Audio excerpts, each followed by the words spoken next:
Cool. I'm joined today by Elliot Lane. He's the head of cannabis at Benzinga and also the host of Benzinga's bi-weekly podcast, Cannabis Insider. Elliot, thank you so much for coming on to chat with me. I'm so excited to be joined by such an expert in the space. What is up, Nikki? I don't know about that, but we work in cannabis. We have fun in cannabis. We know a lot of awesome people in the industry. I mean, this industry is ripe with people who know the plant. So I'm just happy and lucky enough to work with them, I think. But thank you so much again for having me. Of course, we're thrilled to have you on. And yeah, Elliot has his finger on the pulse of all things cannabis, and he is here today on our Spend Insight series to chat about the trends that he sees emerging in 2023 in cannabis. So to dive right in, Elliot, I want to kick things off with a topic that's very top of mind, I would say, for marketing professionals across industries, but especially important to cannabis companies that have their eyes on growth and expansion, and that is SEO and content marketing. Mhm. So, firstly, how are you seeing cannabis companies tackling SEO and content marketing? And do you feel like this is sort of a missed opportunity as companies are growing? It depends on which part of the industry we talk about. But I think if you just talk about, what we think of the cannabis industry as consumer facing, as brick and mortar retailers, as perhaps brands, and products, then I think this industry can do a lot better than it does. That's not to say that people aren't working on it, but this industry, it has a lot of websites that have a little bit of SEO done, some referring domains, some help, some built out, do follow links and backlinks to start. But at the end of the day, you have to keep going with SEO. It's not a product that you can stop. But in this industry, it's hard. It's hard to carve out a monthly budget for SEO. It's hard to carve out a monthly budget to have that type of content marketing. So you have to navigate, how much you prioritize being searchable, how much you prioritize being top of rank in near me searches for your local cannabis dispensaries. There's a lot of things that you have to choose between in this industry in terms of budget. But I do think SEO hits on a lot of that. It hits on it's a large budget, but it can fix a variety of problems if you do it and you do it well and you find the right partner to work on it with you. So that's the first part, I would say. The second part, content marketing, is something that you can do a number of ways. For those who don't know, Benzinga is we're a financial media company. We cover all industries. We cover the economy. We have a lot of articles on Elon Musk. God help us. We have a lot of articles on Janet Yellen and Jerome Powell, right? We cover everything to do with stocks. And it's obviously been a very volatile and confusing time for investors over the past 12 to 18 months. And, maybe even longer, maybe shorter for some, depending on what part or what, how you invest, I should say. But at the end of the day, content marketing is, for us, it's thought leadership. It's being able to be seen as a leader, be seen as a person that is respected for the message you're trying to create and give. But content marketing can also mean education for consumers. That can come through your brand partners, through the tech partners you use. You can utilize, somebody like us or somebody like another SEO company. There's a marketing agency to create content to put out for you, that you can ghostwrite and put out for yourselves, et cetera. So there's a lot of ways to do content marketing, but at the end of the day, you have to be searchable.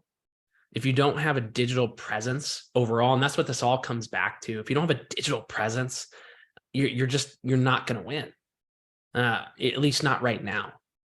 You have to be able to be searchable at the end of the day. And have you seen companies who have sort of heavily prioritized SEO and content marketing growing more effectively than companies that, have put it on the back burner? Yes and no. I think, in this industry, what I've seen so far are companies that do more of it the bigger they get. Right. So there was that race for assets when the industry was first doing well. And naturally, those organizations have a bigger footprint physically, which leads to a bigger footprint digitally. But, the ones that I've seen focus on it the most are either your ancillary companies, the ones that need to be searchable, the ones that are B2C facing, your weed maps, your leaflies, maybe ERP solutions on the B2B side. But the ones that focus on it the least are ones that could win pretty heavily. Think of like services.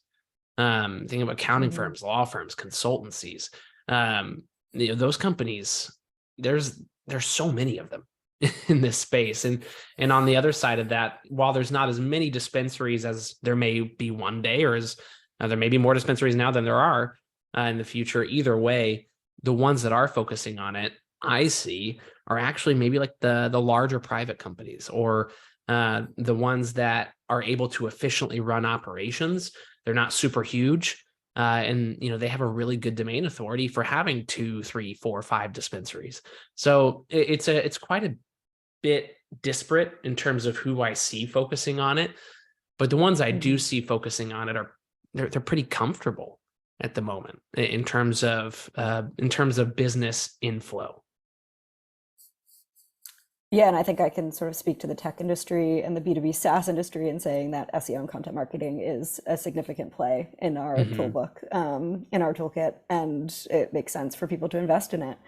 What would you say the challenges are for cannabis companies specifically in content marketing and SEO? Do you see any specific challenges just within sort of regulation in the industry? Well, one is budget, and we don't have to go deep into that again, but it's expensive. If you Yeah. find anybody that is worth their salt, I heard a company told me the other day they pay $500 a month for it, and I'm like, I don't know what you could possibly get for that. That's effective. But at the end of the day, budget is for sure a huge issue. Other obstacles for content marketing and SEO, honestly, there's not a ton right now. You could pretty easily rank for a lot of different things and be easily searchable for a lot of different things right now. It's just getting started and doing it, and having a firm that's proven. Hmm. Benzinga does I would say we're not a full SEO firm, but we do offer a lot of content. We do offer a lot of expertise from the affiliate marketing side, a lot of expertise from the backlinking side, and link building campaigns, and that we have people that are proven, in doing this in other industries, in fintech and crypto and insurance, and several other industries, and bringing that to cannabis. If a company doesn't have success doing it, that's not to say they're not good at it, but you should have a clear idea of what they're going to do to provide ROI. So, I mean, it's not a direct answer to your question, but the obstacles really right now is just fiscal. Hmm. Yeah, that makes total sense. And then I guess in addition to SEO and content marketing, do you think that there are other sort of plays within the marketing space that feel like they're being missed right now?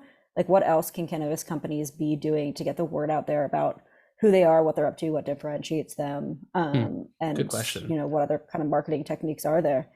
Well, I I got to talk to Paul Botto, co-founder of Lucid Green, on our last podcast before recording this, and I asked him, "What do brands suck at?" Actually, that was my exact question. Terrible wording, but wanted to get the point across. Uh, so he gave me a very interesting response to that. Was creating a community of people who believe in your brand. And while that means Mm, consumers, it also means bud tenders. It also means dispensary owners, right? It means making sure that they have access to your product, that they are able to try your mhm. product, that they understand what your product is and is supposed to do, and that they're easily able to communicate that when people are looking for what pain point that product solves for the consumer. So that, in his mind, is one thing that a lot of brands lack, is the connection to the bud tender and the dispensary. Mm. Yeah, it's so important at every touch point that Mm-hmm. people know who you are Some and some do it and really why well. That's why not they not everybody doesn't do that. In fact, a lot of brands I think there's a brand in California that has a bus and they go around and like host like bud tender parties, right? I think there's a lot I of love brands that that. have cool activations like that, but that's what you're competing against as a brand in this space. Hmm. Are marketers that come from other industries and know how valuable the retail point in the supply chain is. Hmm. Yeah, that makes total sense. Well, I think this should be helpful for people who are kind of exploring different techniques that they can use to get the word out about, who they are and what they're doing. So hopefully that's helpful for our friends in the cannabis space. Yeah, I know that's not Transitioning topics really. a little bit. Yeah, please. No, no, feel free I was to just gonna add say, I know more. that's not like SEO or digitally focused, but it is a compliment. You have to have education all the way through to everybody you work with, or your product's ethos is not going to be communicated to the consumer. And that includes digital. Digital is a part of your marketing strategy. It is not your full marketing strategy, just like social media, just like, as I said, the bud tender and community there. So, all in all, it's just making sure that you are able to efficiently run um, a company that communicates well to the consumer. For sure. And at the end of the day, it's a physical product that Mm-hmm. people are using. So, you got to be physically out there as Yes. well and have a presence in the real world too. Amen to Awesome. that. So something else that I feel like is very top of mind for everyone in the cannabis space and probably will be this summer is the Safe Banking Act. I wanted to get sort of your take on, I guess, firstly, if you wouldn't mind just explaining, what the Safe Banking Act is, and then I'd love to dive into sort of a timeline on your prediction for a timeline, and also just sort of how you see it affecting cannabis businesses in the near future. Safe banking it's pretty not self-explanatory, but as most people in the cannabis industry know, banking is not federally accessible. You do have, state credit unions, local community banks that have jumped on board and supported this industry, but cannabis companies cannot access small business loans through banks, and they have to pay thousands of dollars a month. I would say sometimes at minimum, in order to have an account. So you have violent robberies, especially on the West Coast for dispensaries. You have a lot of issues that arise from the lack of banking for these companies. So safe banking is just that, and I would say that's bare bones safe banking. A lot of people, I would say this has passed the House of Representatives and failed 7 times. So we're talking about this for the 8th time Hmm. legally. And that is the difference here, right? The reason people are excited again and not just saying this is a load of BS and political posturing is because this is the first time it has been introduced into both the House and the Senate at the same time. The Mm. Senate has always been the roadblock. I'm pretty sure it's never come to a vote yet. So we're still waiting and seeing. But I would say maybe a week and a half after it was announced that it would take this bicameral approach, on May 11th of this month, it had a hearing in the Senate Banking Committee, which obviously incredibly quick for turnaround for that to happen, Yeah. but it was bare bones. The correlating storylines with this is that Chuck Schumer, Senator Chuck Schumer, majority leader of the Senate, as we all know, wants to add kind of expungement provisions, as well as other maybe social equity add-ons to this bill once it gets through the Senate Banking Committee. Mm. And that has been a historic roadblock for Republicans in the past. So, thinking about what could hold this bill back, it's how much are they going to add? Are they just going to add the Hope bill, which is focused on expungements? Are they going to go deeper than that and go into the CAOA, which is something that was co-sponsored by Schumer, Booker, and Wyden? There's a lot of political background to this that we don't have time for on this podcast. But at the end of the day, safe banking could help small businesses as much, if not more, than a lot of the large MSOs. And the reason it hasn't been introduced historically is because they feel this is a direct help to the corporate side of cannabis Mm. more than it is the small businesses, which is just incorrect. Now, what could be more helpful is if they could get rid of 280E with this, but most likely we'll be waiting on rescheduling, descheduling for that. So there's a lot that still has to play out. Timeline wise, they had this hearing on the 11th. The senators had 7 days, so I believe yesterday, as of the recording for this, for senators to get questions to the witnesses, both pro and con witnesses. And then the witnesses have 45 days to respond, putting that timeline into mid-July for the Senate Banking Committee to vote. Now, if that does vote and that they vote positively, there is a recess at the end of July. So it's unlikely for this to get voted on in the full Senate floor until September. So it is going to be a whole summer of conversation for us. I hope everybody's ready and has thick armor on for this. And I would say just remain cautiously optimistic. You can't ignore things like this. You have to hope and continue to work for and lobby. Support your lobbyists. Make sure that you're doing what you can as a business and as a participant in this industry to push this forward. But just know that this is not going to happen in one wholesale bill. Incremental wins are a must for this industry.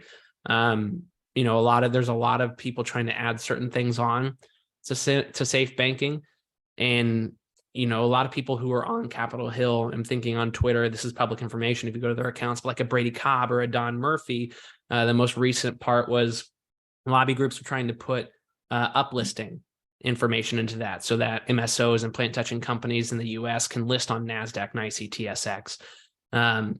And basically Brady Cobb, Don Murphy, and others are like, this is why we can't have nice things. Stop trying to add crap to this bill. Right. So it's, it's going to be a back and forth all summer until we see what happens, making sure this makes it through Senate Banking Committee and through the Senate. And obviously we have to duly keep an eye on the House and make sure it passes an 8th time through that, which who knows? Does this pass with Kevin McCarthy at the helm? We've never seen that.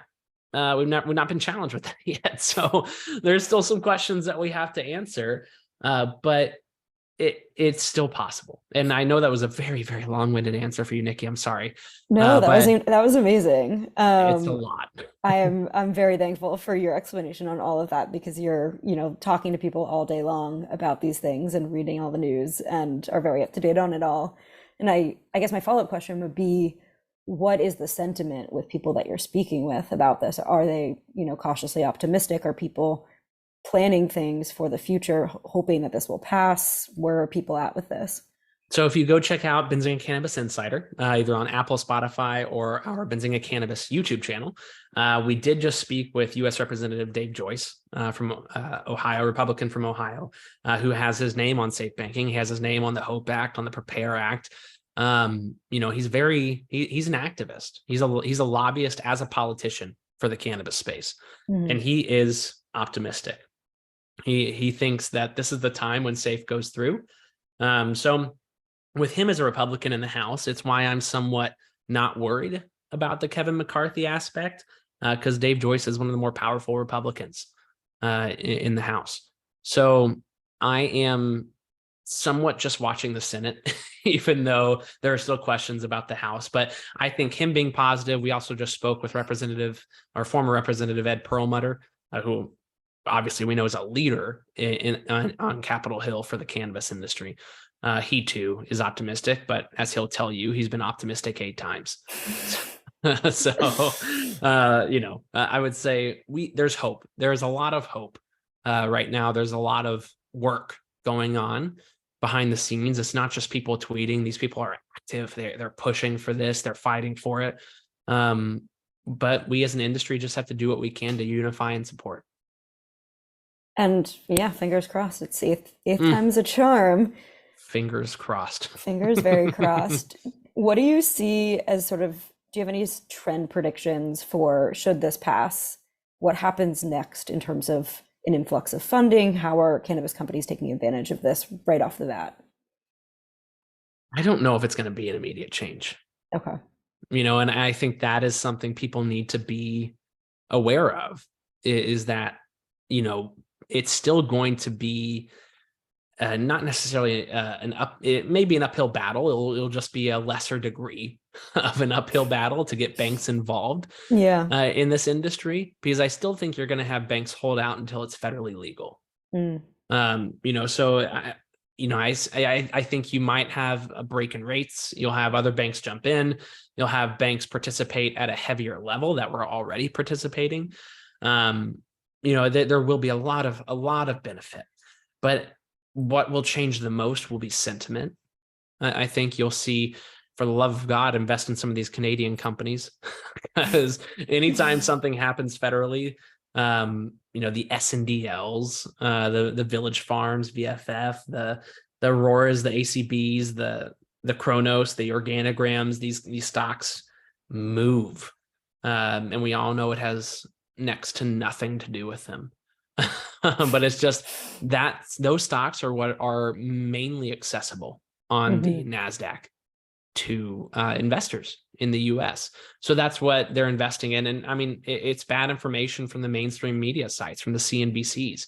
Whenever there's something that moves federally legislatively, they bring Miguel Martin from Aurora on. And I respect that man. I think what he's doing for Aurora over the past year has been pretty impressive in pushing them to be really a global leader in the space. But that man is not in the US. So I would say you're going to see those stocks move. Just accept it. I'm sorry, accept it. But long-term wise, you should always be, I think if you're a cannabis investor, it's longevity in the space. And, when you buy more of your investments and or sell more, it should be under a game of long-term investments.